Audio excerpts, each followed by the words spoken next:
En fait, c'est ce qui va me booster actuellement et le fait d'être dans ce collectif, là où je suis actuellement aussi, au tiers-lieu c'est Bio-Lanjou, c'est très important. Être toujours en émulsion dans une coopération, dans des gens qui ont les mêmes valeurs que soi, c'est très important pour avancer.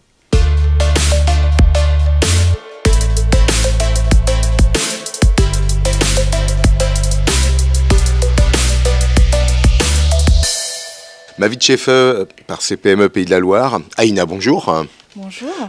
Aïna Rangereau, je l'ai bien prononcé. Oui. Toi aussi, tu viens de Madagascar? Oui, je viens de Madagascar. Bon, super île. Oui. Super pays aussi, parce que quand on dit île, Oui. Dieu que c'est grand quand même, Madagascar. Oui, c'est grand comme la France. Oui, c'est très très grand. C'est une île cosmopolite d'ailleurs. Alors justement, c'est ce que tu nous as rapporté. Tu es venu faire tes études ici d'agriculture, là, sur Angers? Oui, en fait, à la base, j'ai déjà eu mon ingénierat agroalimentaire à Madagascar. À Madagascar, ouais. Ensuite, j'ai vraiment voulu me spécialiser dans la valorisation des produits de terroir. Très bien. Et c'est pour cette occasion, du coup, que j'ai intégré le groupe ESA d'Angers pour effectuer une formation qui s'appelle Master Food Identity, exactement comme Noéline. Oui. Et donc, je suis arrivée en France en 2012 à Angers pour effectuer les 2 années de master.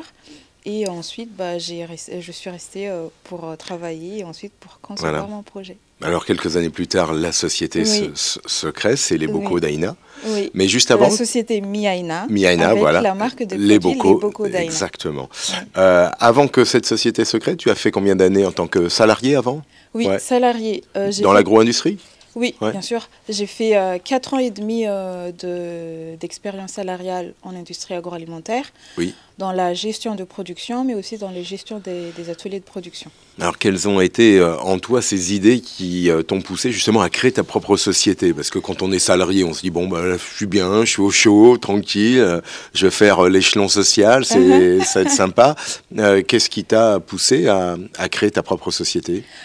C'est surtout en fait l'envie de travailler avec les producteurs locaux directement et aussi de vraiment diminuer ce pont-là entre les producteurs et les consommateurs finaux et de valoriser les produits tels quels, c'est-à-dire que c'est à moi de m'adapter à la nature des produits plutôt que je dois standardiser les produits pour pouvoir que ce produit-là s'adapte aux besoins des clientèles.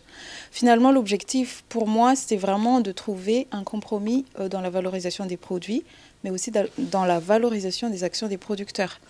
Donc c'est pour cette raison que j'ai voulu vraiment une entreprise qui me représente moi, mais qui représente aussi les valeurs véhiculées par les producteurs avec qui je collabore.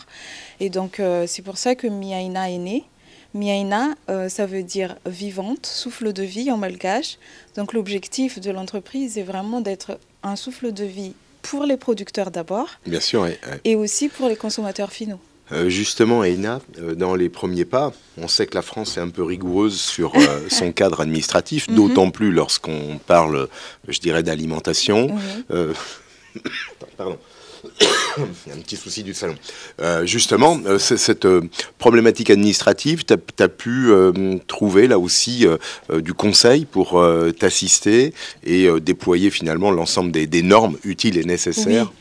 Oui, bien sûr. En fait, effectivement, la France a beaucoup de contraintes administratives, mais il y a aussi beaucoup d'entités qui permettent justement d'avoir de la bonne compagnie, d'être bien conseillé dans la mise en place de différents projets d'entreprise. Et effectivement, moi, de mon côté, dans la création de mon entreprise, j'ai été accompagnée par la BGE Anjou-Mayenne déjà, par la MCTE, mais aussi bien sûr avec d'autres collègues chefs d'entreprise dans la CPME et bien sûr avec Noéline qui m'a vraiment conseillé aussi, accompagnée parce qu'elle a déjà pris le trajet de chef d'entreprise avant même que moi je me suis installée. Et effectivement, en France, on a pu vraiment aussi intégrer d'autres collectivités. Actuellement, mon entreprise est installée au sein du tiers-lieu c'est Bio-Lanjou qui se trouve à Rochefort-sur-Loire. C'est un tiers-lieu qui rassemble en fait plusieurs artisans, mais aussi plusieurs producteurs. Donc le fait d'être dans ce collectif me permet aussi, moi, d'être bien entourée, d'être bien conseillée et de vraiment bien répondre aux besoins réglementaires, mais aussi de bien analyser les besoins des clientèles finaux. En tant que jeune femme, justement, et porteuse de ce projet, les démarches bancaires n'ont pas été lourdes, c'était relativement simple au démarrage? En fait, avec les banques, le plus important, c'est aussi de savoir partager avec eux la valeur de l'entreprise qu'on veut créer et de aussi les rassurer dans quel sens on veut aller et dans quelle perspective on veut aussi projeter notre entreprise dans le futur. Ouais. Donc cette partie-là s'est déroulée plutôt bien parce qu'effectivement, il y avait plusieurs banques qui ont finalement proposé de t'accompagner, de m'accompagner, et j'ai pu vraiment choisir. Et en parallèle, dans la création de l'entreprise, il y avait aussi beaucoup d'entités qui ont vraiment appuyé la création. Entre autres, il y a Initiative Anjou qui a vraiment accompagné l'entreprise. Il y a France Active. Il y a également la communauté de communes Loire-Layan-Aubance qui a vraiment épaulé et qui continue jusqu'à maintenant à participer au développement de l'entreprise avec différents projets. Du coup, on se sent moins seul. On est déjà une grande famille. Exactement. Ouais. On se sent moins seul dans le quotidien parce qu'on est dans un collectif d'artisans et de producteurs, mais on ne se sent pas aussi seul parce qu'il y a d'autres entités qui sont autour et qui nous réconfortent quand on en a besoin, mais qui nous conseillent aussi pour qu'on puisse aller un peu plus loin. Tu te souviens de la première recette ? Ah, bien sûr. Alors ? C'est ma recette signature, oui. C'est le varanga. Ouais. En fait, le varanga, c'est une recette d'effiloché de viande à la base fait avec de la viande de zébu de Madagascar. Traditionnellement, c'est une recette de mijoter de viande, mijotée dans des marmites en terre avec du feu de bois pendant 3 jours. Dans de la graisse de la viande elle-même. Ça en est dans la tradition, là. Oui, et ça fait vraiment une viande très fondante qui s'effiloche facilement. Ouais. Et on agrémente juste avec du sel, avec du poivre de Madagascar, bien sûr. Oui. Et un tout petit peu de touche de girofle. Et donc ça, c'est la recette que j'ai voulu vraiment créer pour le démarrage de mon entreprise. Et c'est une recette que j'ai fait avec un producteur de jersiaises, de vaches jersiaises, parce que c'est une race en fait que je trouve qui se rapproche le plus de la viande de zébu. Donc ça me permet d'être avec le producteur direct et de valoriser une recette de mon pays. C'est un clin d'œil gourmand pour évoquer justement la partie distribution, commercialisation. Oui. Souvent, ce sont des enjeux tout autres, parce qu'une fois qu'on a passé le cap administratif et technique, eh bien, on se rue sur les marchés. Oui. Comment se passe aujourd'hui la distribution et l'acceptation de tes produits, de tes recettes auprès des réseaux constitués peut-être de commerces, épiceries et restaurateurs peut-être? Je ne sais pas. Actuellement, déjà, la production proprement dite et la vente a commencé au mois de novembre 2021. Ouais, c'est tout récent. C'est vraiment tout récent.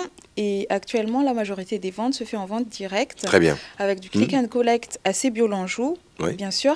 Et ensuite, il y a aussi plusieurs revendeurs, plutôt des épiceries du quartier, mais aussi des magasins des producteurs et des épiceries de produits locaux. Dans un premier temps, parce que c'est vraiment une entreprise artisanale. Donc l'objectif, c'est aussi d'être à proximité directe des clients.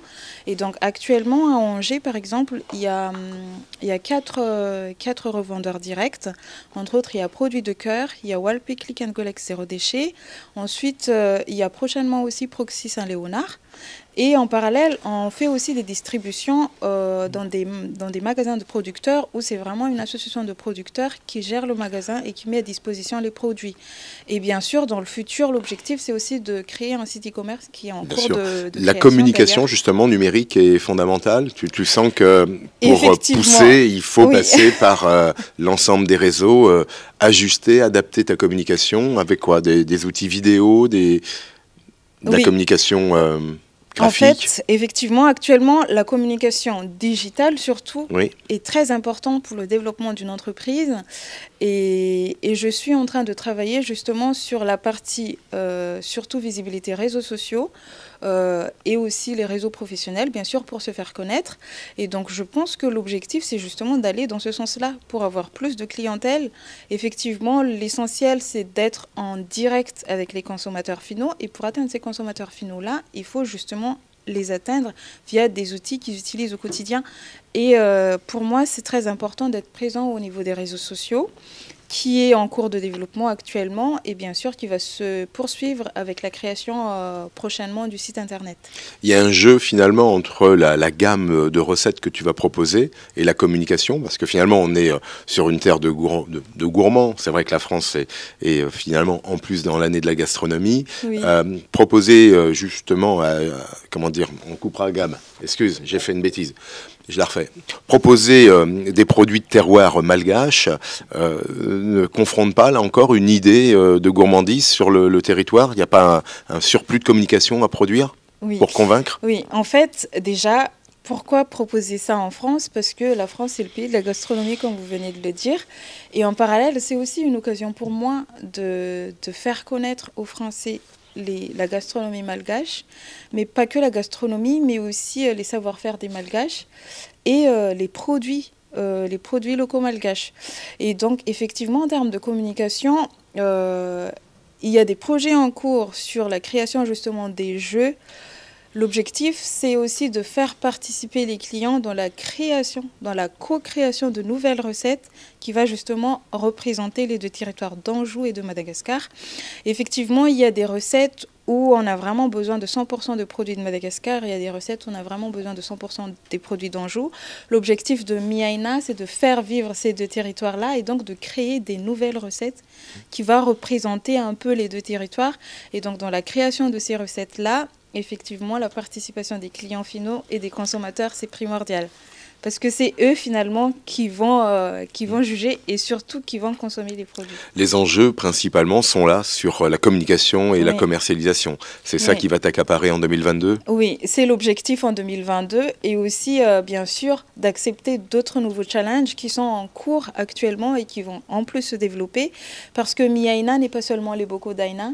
Miaina, c'est aussi la proposition de prestations de services pour les maraîchers, pour les éleveurs et les agriculteurs qui souhaitent créer leur propre marque, mais aussi pour des restaurateurs, pour des chambres d'hôtes qui souhaitent aussi se lancer dans la proposition de plats format individuel, par exemple pour leur clientèle, ou pourquoi pas s'associer directement avec Miaina pour créer d'autres nouveaux concepts de produits. Tout est imaginable. Aïna, justement, on aime terminer ces premiers clins d'œil avec trois valeurs, trois mots-clés qui sont importants pour, je dirais, faire sens à une femme chef. Ce seraient lesquels? Pour moi, c'est plus coopération, ambition et développement futur. En fait, c'est ce qui va me booster actuellement, et le fait d'être dans ce collectif, là où je suis actuellement au tiers-lieu CBio l'Anjou, c'est très important. Être toujours en émulsion dans une coopération, dans des gens qui ont les mêmes valeurs que soi, c'est très important pour avancer.